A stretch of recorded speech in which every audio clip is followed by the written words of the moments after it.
বঙ্গতে black money যারা যারা দেখবে তারা ডেফিনেটলি হাসবে এবং প্রপার এন্টারটেইনমেন্ট পাবে। সিরিজটা দেখে আমার কাছে মনে হচ্ছে আমি একটা সিনেমাই দেখেছি। ব্ল্যাক মানি এমন একটি ওয়েব সিরিজ যেটা কিনা আসলে মানুষকে হাসাতে বাধ্য করবে। আমরা তো আসলে হাসতে পছন্দ করি, আমরা খুব সহজে না কান্না করে ফেলি। কোনো কিছু কোনো ভুলভাল কথা যদি কেউ বলে ফেলে আমরা কান্না করে ফেলি, কিন্তু হাসানো কঠিন আমার কাছে মনে হয়। আমরা খুব কম মানে কমই পারি হাসাতে। তো বঙ্গতে ব্ল্যাক মানি যারা যারা দেখবে তারা ডেফিনেটলি হাসবে এবং প্রপার এন্টারটেইনমেন্ট পাবে। আর আমার এক্সপিরিয়েন্সের কথা যদি বলি, ইট ওয়াজ ওয়ান্ডারফুল। আমি বঙ্গর কাছে কৃতজ্ঞ যে আমাকে তারা সিলেক্ট করেছে, রায়হান রাফির কাছে কৃতজ্ঞ।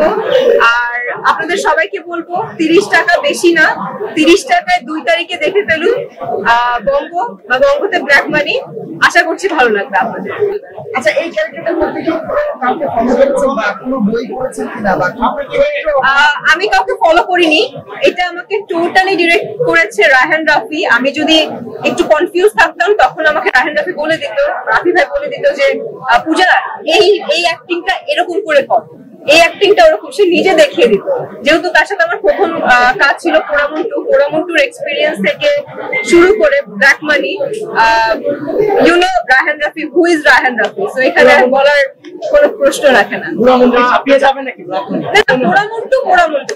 Is a film and black money is a web series.